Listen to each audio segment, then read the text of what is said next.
자, 구름과 강수, 포화 상태와 불포화 상태. 이제 구름이 어떻게 생기고, 이제 강수는 이제 눈이나 비로 내리는 거를 말하거든요. 구름하고 이제 강수가 어떻게 일어나냐, 뭐 이런 거 볼 건데요. 대기 중에 이제 수증기가 있는데,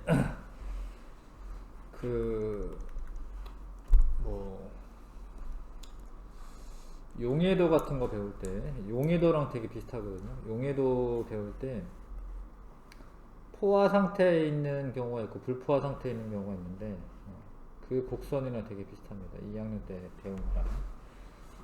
자, 그러니까 수증기가, 대기 중에 수증기가,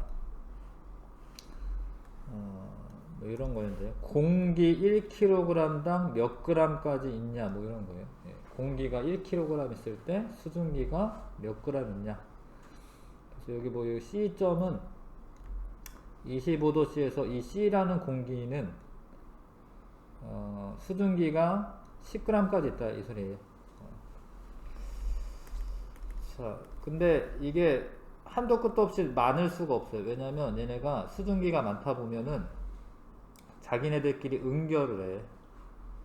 응결을 해가지고 물방울이 맺혀요. 뭐 이게 샤워를 하다 보면은 처음에는 좀 투명하다가 어느 순간에 뭐 따뜻한 물 틀어놓잖아? 그러면 갑자기 뿌해질 때 있어요. 갑자기.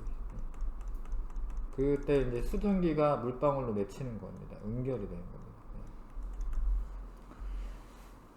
자, 근데 기체 상태로 있으려면 이제 뭔가 이제 활발하게 막 움직여야 되잖아요. 그래서 온도가 올라가면 기체 상태로 있을 수 있는 정도의 양이 더 많아져요. 그러니까 온도가 높아지면, 이렇게 온도가 높아지면 최대한 기체 상태로 있는 양이 많아집니다. 온도가 작으면은 얘네가 활발하지 않기 때문에 금방 뭉쳐가지고 물이 되거든요. 미동이 되거든요. 그래서 아무튼 일정한 양의 공기에 수증기가 이제 얼마나 포함되어 있냐. 근데 그게 포함되는데 한계가 있다고. 온도에 따라서. 예를 들어서 이제 처음에 요렇게 근데 이걸 가둬놓은 상태에서 하는 겁니다. 이 그림 잘 보면은 날아가는 게 4개야, 4개. 들어오는 게 들어올 수도 있어요. 서로 이제 분자들끼리 뭉쳐가지고 응결할 수도 있습니다. 증발하는 거 4개, 응결을 내는 거 2개. 지금은 충분히 수증기가 많지 않은 거예요. 만약에 수증기가 많아지면 증발하는 거는 여전히 요거는 온도 변화가 있는 건데 요거 이렇게 그리면 안 되는데 차라리 요거 하나 안 그리고 하여튼 증발하는 거 3개에 응결하는 것도 3개로 됐죠. 응결하는 게 3개가 되는 이유는 이게 수증기가 많아져서 그래요. 그러면은 겉에서 봤을 때는 증발이 안 일어나는 것처럼 보여. 왜냐면 얘가 수위가 일정하거든. 근데 실제로는 날아가고 들어오고가 이렇게 서로 똑같기 때문에, 그러니까 포화 상태가 되면 이동 안 하는 게 아니라 공기 중으로 나가는 물 분자 수랑 증발하는 물 분자 수랑 공기에서 물로 들어오는 응결하는 물 분자 수가 같은 거예요. 그때를 우리가 이제 그때 이 공기는 포화 상태다 라고 얘기하는 거고, 불포화 상태일 때는 증발되는 그 물의 양이 더 많아요. 화살표 개수를 보고 판단하셔야 됩니다. 화살표 개수를 보고 증발돼서 날아가는 게 많으면은 아직은 불포화 상태다. 근데 들어가는 거랑 나오는 거랑 똑같으면 포화 상태가 되는 거야. 근데 그 포화 상태가 됐을 때 온도가 높으면 그 포화 상태에 해당하는 양이 많아진다는 거예요. 어떤 기온에서 일정한 양의 공기가 수증기를 최대로 포함하고 있는 상태를 포화 상태라고 하고, 불포화 상태는 아직은 포화가 안 된 거죠. 더 포함할 수 있는 상태. 그 포화 수증기량은 공기 1kg에 들어있는 수증기량인데, 그러니까 포화 상태에서 공기 1kg에 들어있는 수증기량, 단위는 g/kg으로 이렇게 나타냅니다. 이 단원에서는 이 그래프가 제일 중요한데, 포화 수증기량 곡선은 기온에 따라서 기온이 높아지면 공기가 최대로 가질 수 있는 포화 수증기량이 증가를 해요. 이렇게. 자, 그런데 이제 A나 뭐 이렇게 B나 이렇게 C 이렇게 점을 이렇게 찍는 거는 15도씨에서 지금 수증기가 뭐 10.6인가 보네. 10.6만큼 있다. 이런 뜻이야. 근데 포화 수증기량 이 곡선에 점이 찍혀 있으면 포화 상태인 거야. 근데 이 곡선보다 아래에 있으면, 이게 아래에 있는 거죠. 같은 온도에서 보는 겁니다. 25도씨에서 이 곡선보다 아래에 있으면은 9.4g을 더 포함할 수 있어요. 그러니까 불포화 상태인 거죠. 이해 가시죠? 그래서 이 선분 상에 있으면, 이 선 상에 있으면은 포화 상태, 그거보다 아래에 있으면 불포화 상태. 근데 이 애를 온도를 낮추면, 이렇게 온도가 낮아지면 포화 상태에 도달하는 거지. 근데 여기에다가 물을 막 뿌려줘. 그러면은 포화 상태에 도달하는 거지. 그래서 C는 온도를 낮추거나 아니면은 수증기를 더 공급을 하면 포화 상태에 도달할 수 있는 거죠. 그렇죠? 그래프를 잘 읽어주시면 되고요. 자, 그 다음에 여기 써있네요. 이 C 공기는 온도를 15도씨로 낮추거나 아니면은 9.6g만큼을 더 공급을 하면 됩니다. 수증기를 1kg당 9.6g만큼 공급을 하면 된다. 이해 가시죠?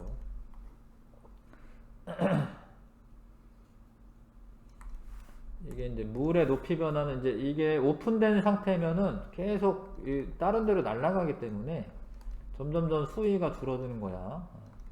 이거는 주변 공기가 이제 포화가 안 되는 거고요.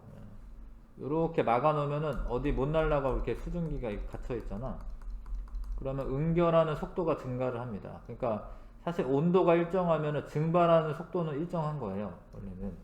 근데 이거랑 들어오는 거랑 똑같아지니까 이 수위가 낮아지질 않죠, 포화 상태가 되면.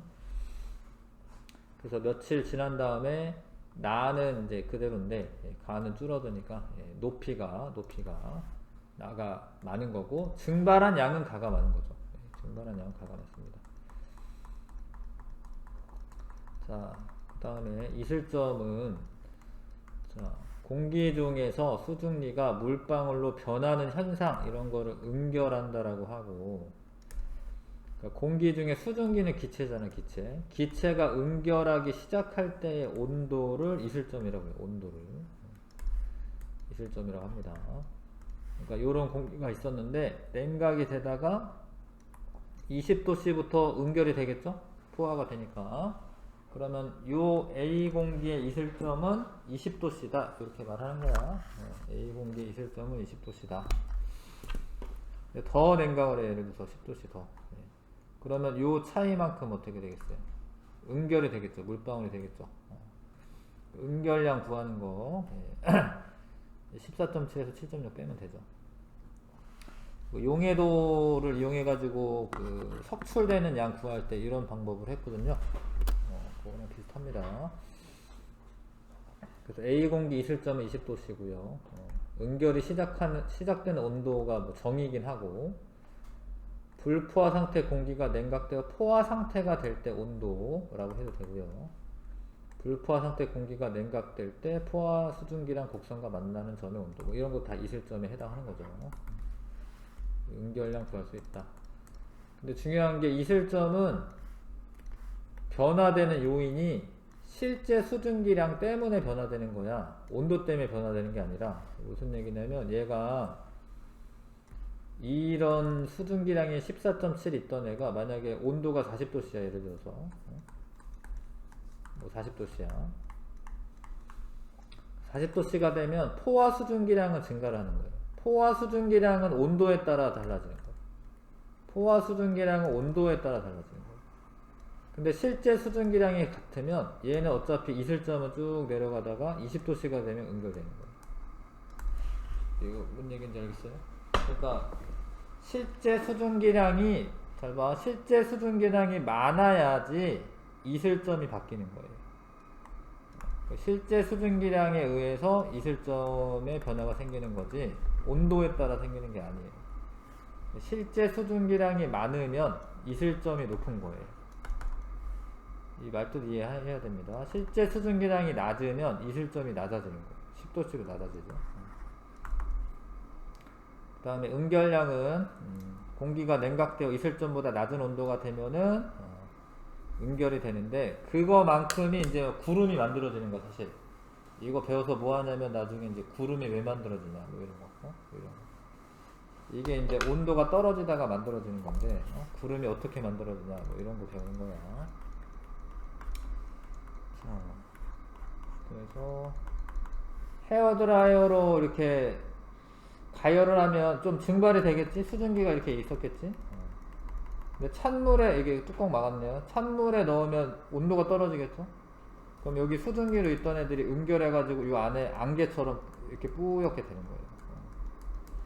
찬물로 식히면 응결이 일어나 플라스틱 내부가 뿌옇게 흐려진다. 자, 김서린 안경. 이게 차가운 데 있다가 안경 끼고 들어가요. 그러면은 네 안경 주변에만 차가운 거야. 그럼 요 안에 있는 공기가 여기 김이 응결이 되는 거예요. 물방울이 되니까 뿌옇게 되는 거죠.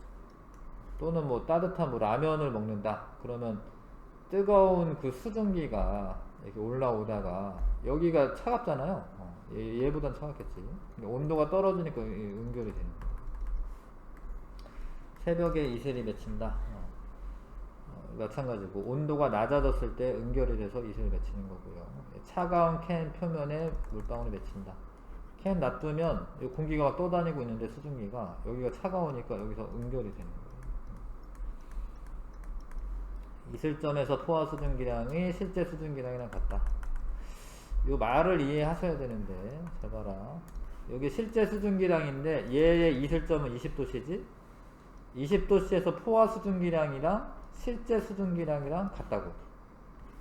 이해가요?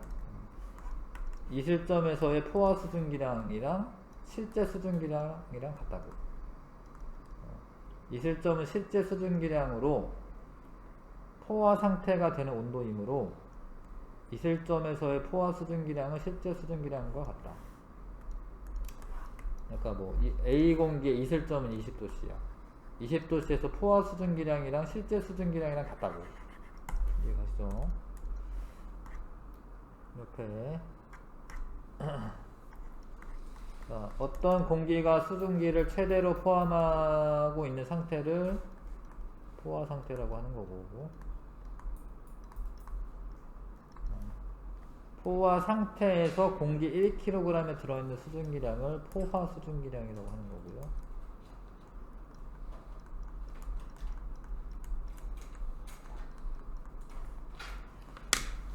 무엇이 높을수록 포화 수증기량이 증가한다. 온도죠, 온도. 온도가 높을수록. 온도 이상하네. 기온이라고 써야겠네요. 네. 조사가 안 맞네요. 기온이 공기의 온도. 기온이 높을수록 포화 수증기량이 증가한다.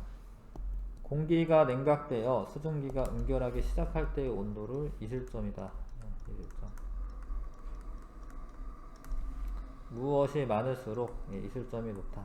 실제 수증기량.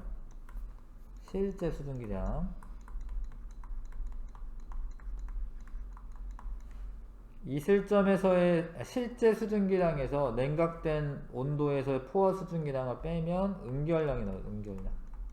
얼마나 응결이 되냐. 할 수 있을 것 같죠? 1번에서 5번 풀어보시고요.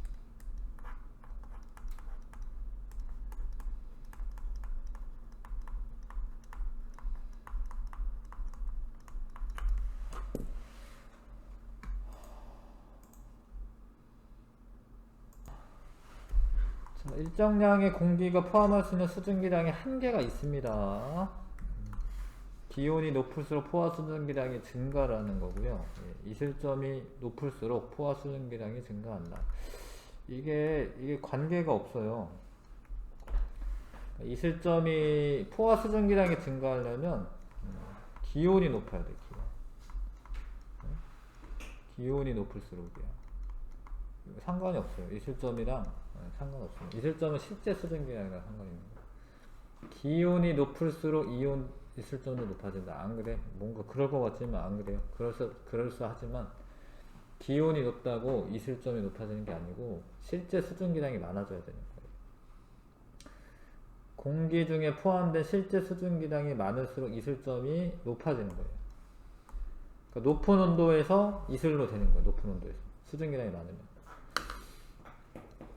자, 이슬점에서 포화 수증기량은 실제 수증기량과 같다. 이 말을 이해하셔야 되는데 이슬점에서의 포화 수증기량은 실제 수증기량이랑 같은 거야. 이거를 좀 이해하셔야 되는데 얘가 이슬점에서의 포화 수증기량은 실제 수증기량이랑 같은 거예요.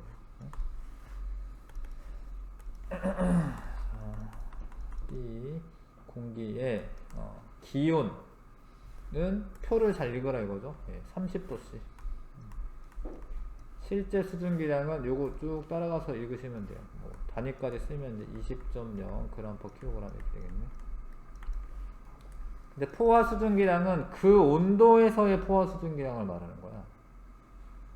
그러니까 이 상태 30도씨에서의 포화 수증기량은 27.1인 거예요. 이거 이해 가실까요? 얘가 온도가 낮아지다가 언제 포화가 되냐면 25도씨에서 포화가 되는 거죠. 이슬점은 25도씨라고 써야 돼요. 자, 그 다음에 실제 수증기량이 가장 적은 공기는 이 중에 D가 실제 수증기량이 가장 적은 거죠. 3번에 1번은 이제 D고 2번 포화 수증기량이 가장 많은 공기는 이거는 온도가 제일 높은 공기 말하는 거야. B야 B. 지금 A, C, D는 다 포화 수증기량은 20도씨예요. 이거 이해 가실까요? A, C, D의 포화 수증기량은 다 20도씨야. 온도가 25도씨니까. 그래서 얘가 제일 포화 수증기량 많은 거고요. 포화 상태인 공기는 지금 A죠. A가 맞죠. 그 다음에 4번에 불포화 상태의 공기는 지금 BCD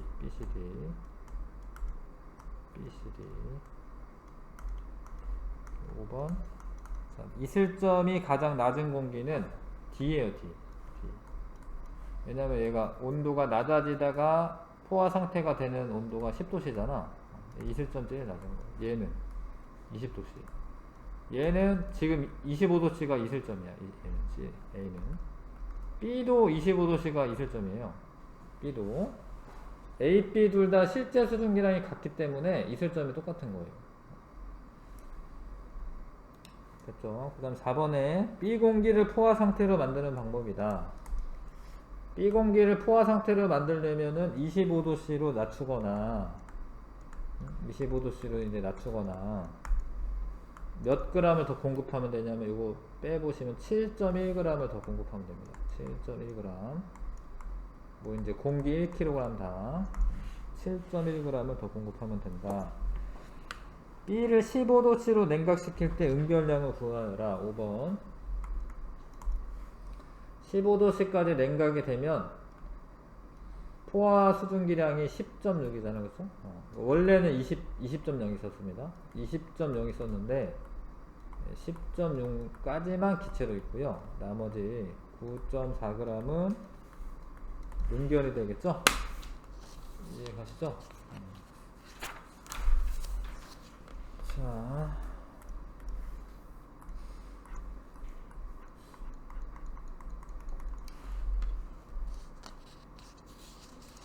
상대 습도 저는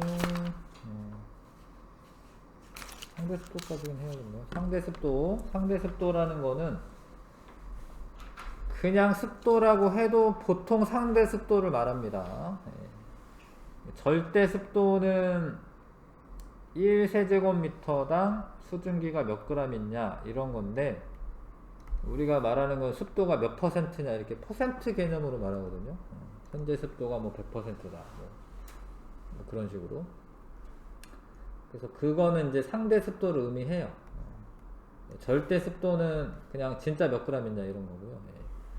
상대 습도는 원래는 몇 그램까지 있을 수 있는데 지금 몇 그램 있다 이런 거예요. 그래서 요것도 외우시긴 하셔야 되는데, 현재 기온에서의 포화 수증기량 있을 거 아닙니까? 기온이 있으면.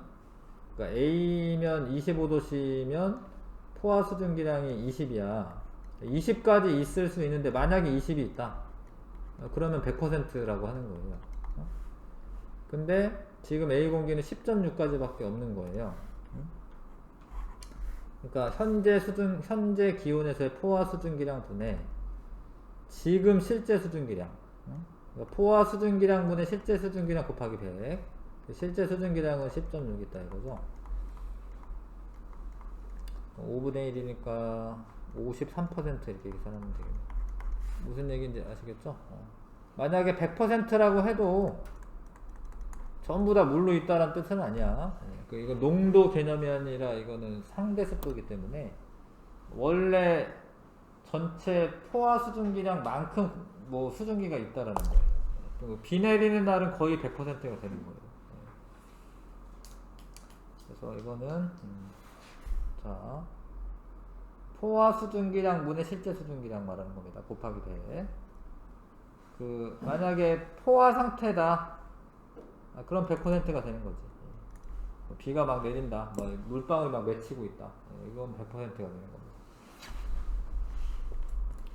상대 습도가 100%인 경우는 포화 상태일 때랑 포화 수증기량과 실제 수증기량이 같을 때, 현재 기온이 있을 점일 때, 현재 기온이 있을 점이다라는 거는 지금 100%라는 거거든요. 이런 문장들을 다 읽어두셔야 됩니다. 공기의 상태가 포화 수증기량 곡선에 있을 때, 이런 경우에는 상대 습도가 100%입니다.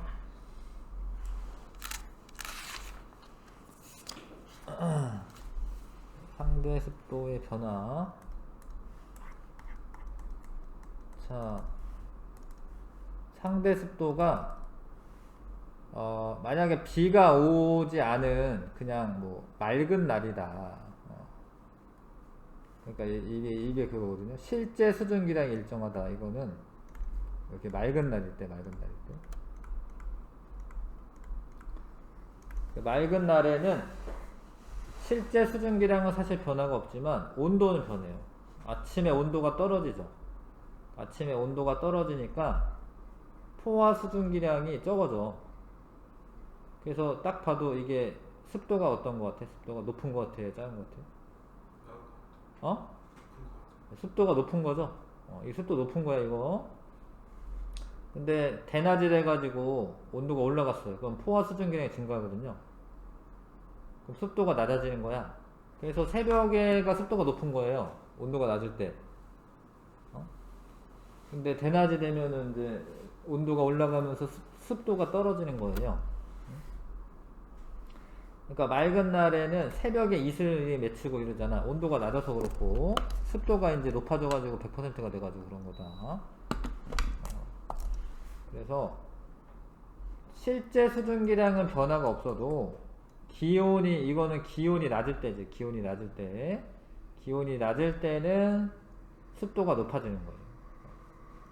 기온이 높으면 포화 수증기량이 많아지기 때문에 습도가 낮아지는 거고, 습도는 누가 높은 거냐면 얘가 높은 거예요. 실제 수증기량의 변화가 없어도. 그래서 이걸 보시면 이제 밑에 보면 이런 건 이제 맑은 날인데, 맑은 날이다라는 뜻은 이게 실제 수증기량은 비슷하다라는 거, 일정하다라는 거예요. 실제 수증기량이 뭐 거의 일정. 그러니까 실제 수증기량이 일정하기 때문에 이슬점도 이거 별로 변화가 없는 거예요. 이게 이슬점이 이 정도다 이런 거거든.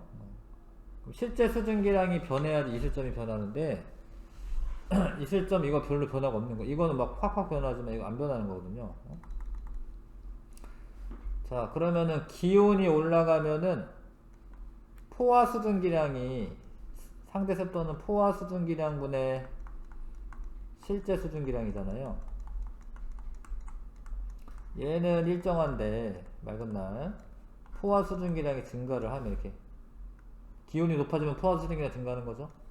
그럼 상대 습도는 낮아지는 거예요. 이렇게. 그러다가 뭐 한 2시 넘어서 기온이 낮아져. 그러면은 습도는 다시 높아집니다. 근데 언제 제일 습도가 제일 높냐면 해 뜨기 바로 직전이 원래 제일 추운 거야. 해 뜨기 바로 직전이. 밤 12시가 제일 추운 게 아니고 해 뜨기 바로 직전이 제일 추운 거예요. 그때까지 이제 습도가 높아지는 거죠. 왜냐하면 기온이 떨어지니까. 기온이 떨어지니까. 자, 그런데 뭐 막 수증기가 막 공급이 돼. 그러니까 이거는 뭔 얘기냐면 온도는 일정하다 이거. 온도는 일정. 기온이 일정할 때 막 물을 뿌려. 바깥에다 막 물을 뿌려요. 그러면은 실제 수증기량이 증가하는 거잖아. 그럼 이거 습도는 얘가 높은 거지. 그렇죠? 이거는 이제 기온 일정하고 수증기량이 증가할 때, 실제 수증기량이 증가할 때 말하는 겁니다. 자, 그래서 이게 맑은 날 하루 동안의 기온, 상대 습도, 이슬점 변화인데 기온은 2시에서 3시경이 제일 높아요. 12시에 딱 제일 높지 않아요. 지표면이 데워지는데 시간이 걸리기 때문에 2시에서 3시가 가장 높고, 요거는 해 뜨기 바로 직전이 제일 추운 거예요. 그때 상대 습도는 기온과 반대로 나타나.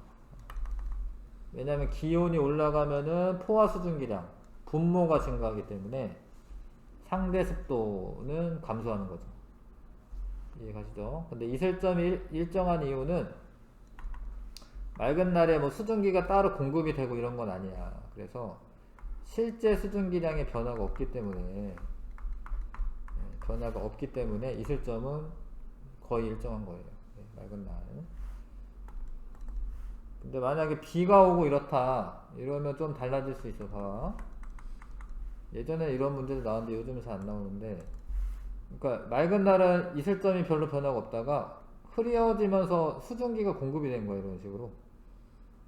이거는 근데 지금 이 이슬점이랑 기온이랑 이렇게 똑같지? 똑같으면 거의 100%가 되는 거예요. 습도가. 이슬점이랑 기온이랑 똑같으면.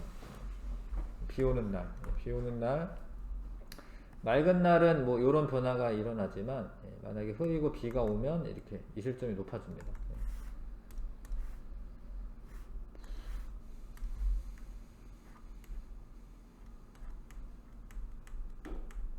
자, 밀폐된 방 안에서 상대 습도를 변화시킬 수 있는데, 그러니까 공기가 뭐 좀 막 답답하고 뭐 이럴 때 있잖아요. 막 너무 건조하고 이럴 때.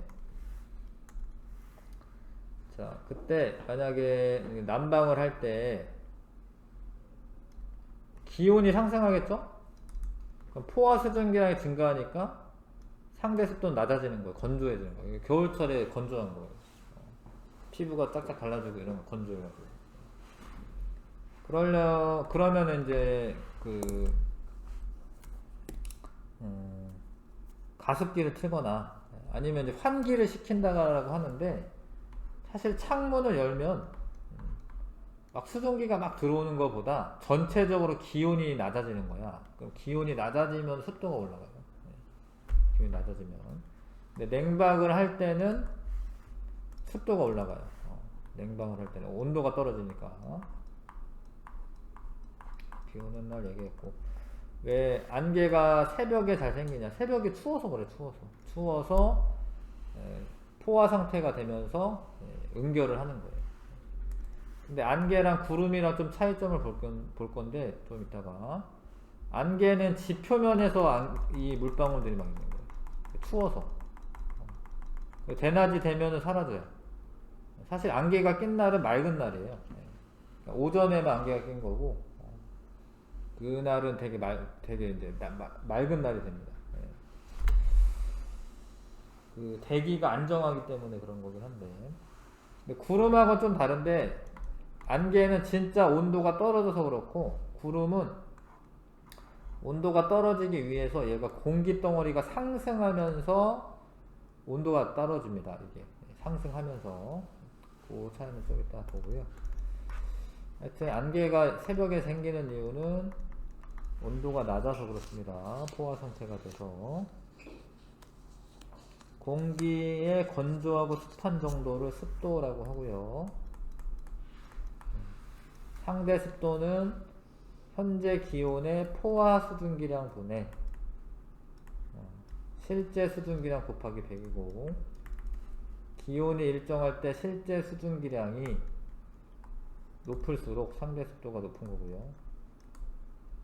실제 수증기량이 일정할 때는 기온이 낮을수록이에요. 낮을수록. 맑은 날 하루 동안에 뭐가 일정하냐면 이슬점은 거의 일정해. 이슬점. 맑은 날 하루 동안 기온과 상대 습도는 대체로 반대로 나타납니다. 6번에서 10번 해보시고요.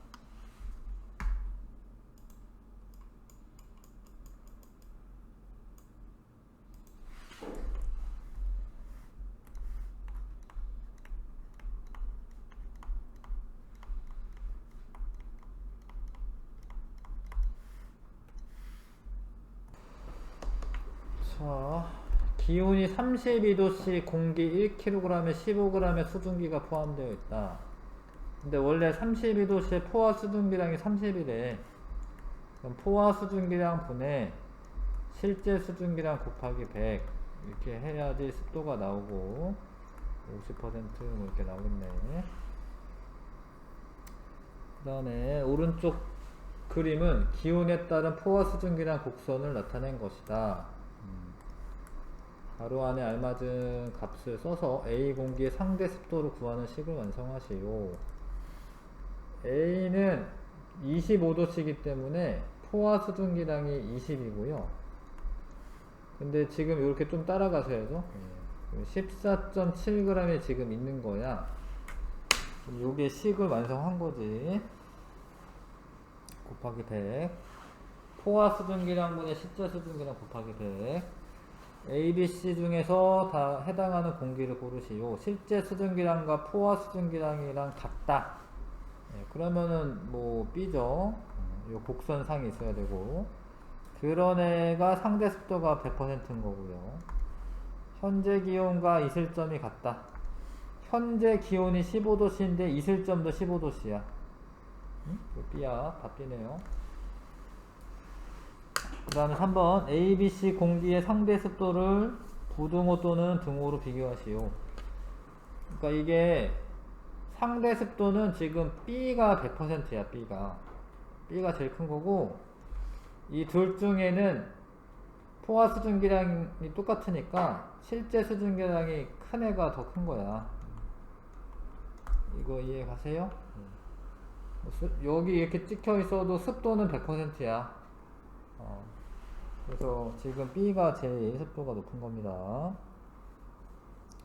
기온이 25도씨고 이슬점이 5도씨인 공기의 상대 습도를 구하시오. 기온이 25도씨면 포화 수증기량은 20이고요. 20이고, 그럼 이슬점이 5도씨라는 말은 이런 거예요. 그러니까 이슬점이 5도씨는 여기 뭐 이렇게 찍혀 있는 거야. 이렇게. 그래서 기온은 20도씨인데 지금 실제 수증기량은 5.4인 거야. 5.4. 이거 이해가요? 이슬점이 5도씨다. 이슬점에서 포화 상태다 이거거든. 이슬점에서의 포화 수증기량이랑 실제 수증기량이랑 같기 때문에 일단 20도씨에 25도씨구나. 25도씨였네. 25도씨에서의 포화 수증기량은 20이고, 자, 이슬점이 5도씨이기 때문에 실제 수증기량 5.4고요. 곱하기 100. 그럼 5배 해주면 되겠네요. 27% 이렇게 되네. 알겠어요? 자, 밀폐된 방 안에서 난방을 한다. 그러면 온도가 올라가겠죠? 근데 밀폐됐기 때문에 수증기량은 일정한 겁니다. 그리고 포화 수증기량은 온도가 올라가면 포화 수증기량 증가하는 거죠. 그럼 분모가 커지고 분자는 일정하기 때문에 이 상대 습도는 낮아지는 겁니다. 그 겨울철에 습도가 낮은 거예요. 9번에 A, B, C는 각각 무엇을 나타내냐. 이게 맑은 날이야, 맑은 날. 맑은 날에 변화가 별로 없는 C가 이슬점이고,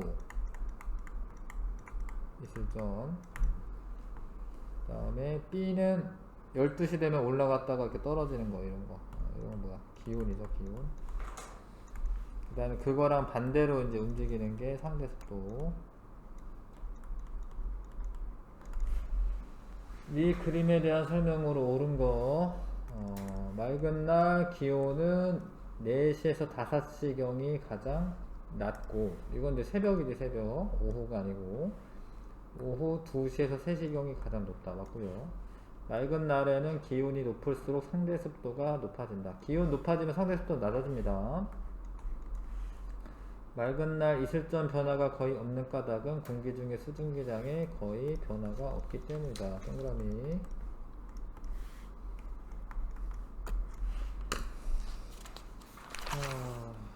구름과 강수는 좀 있다고요.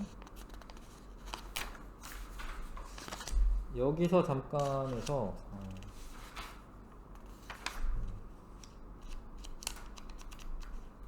64, 65를 한번 해보십시다.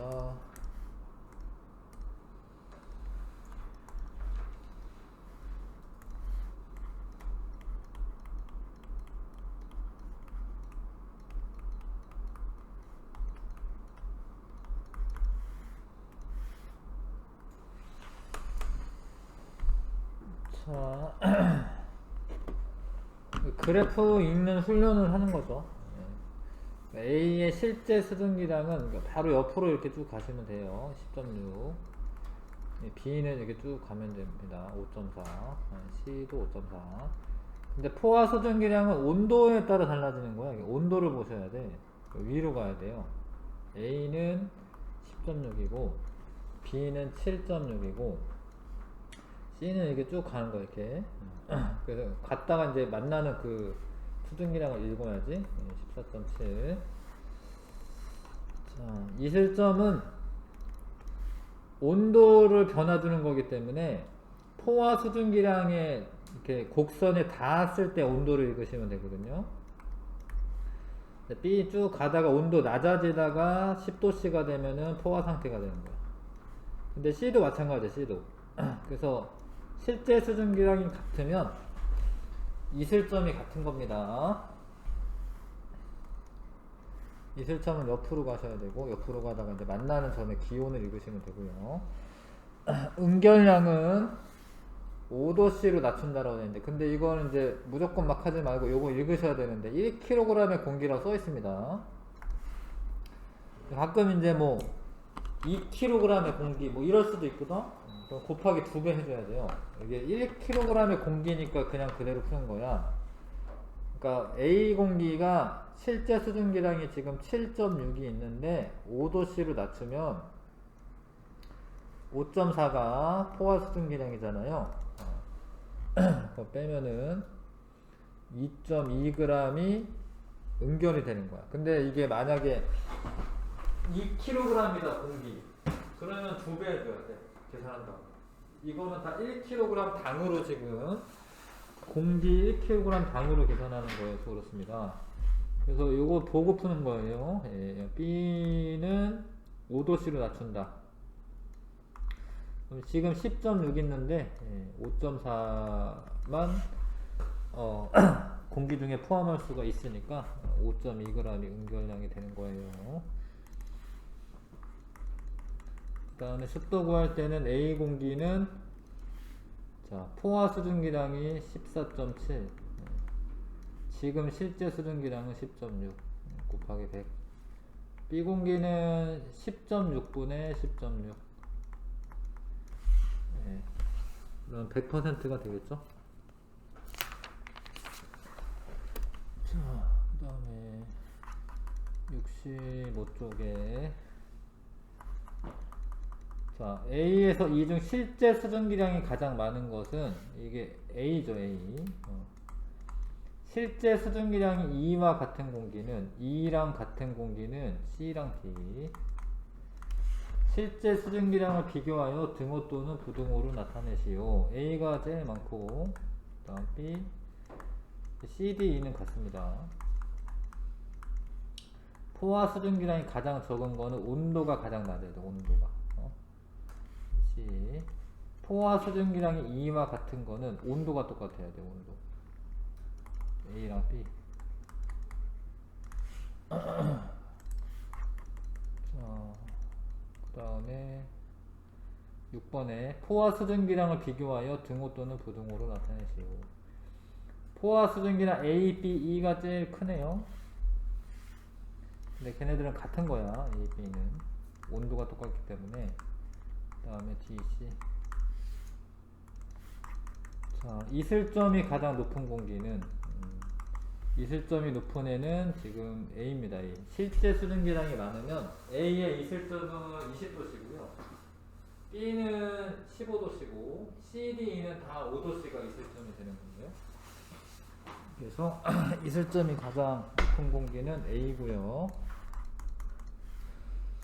자, 이슬점이 2와 같은 공기는 실제 수증기량이 같은 C랑 D가 이슬점이 2랑 같은 겁니다. 그 다음에 이슬점을 비교하여라. 그러면은 A가 제일 이슬점 높고 그 다음에 B, 그 다음에 C, D는 이슬점 같은 거고요. A에서 E 중 상대 습도가 가장 낮은 공기는 습도가 낮은 건 기온이 낮은 겁니다.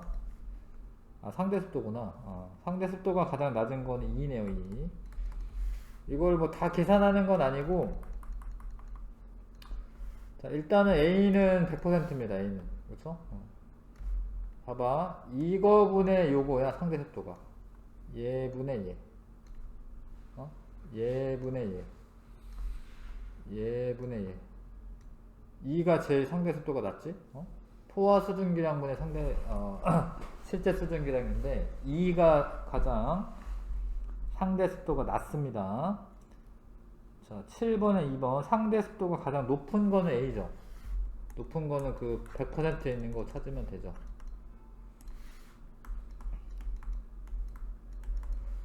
상대 습도를 비교하여라. A, B네요. A, B. A, B는 한 줄로 되어 있는 A, B는 A가 제일 높고요. 그 다음에 B가 실제 수증기량, 지금 온도가 똑같거든. A, B가. 그래서 실제 수증기량을 비교하시면 되죠.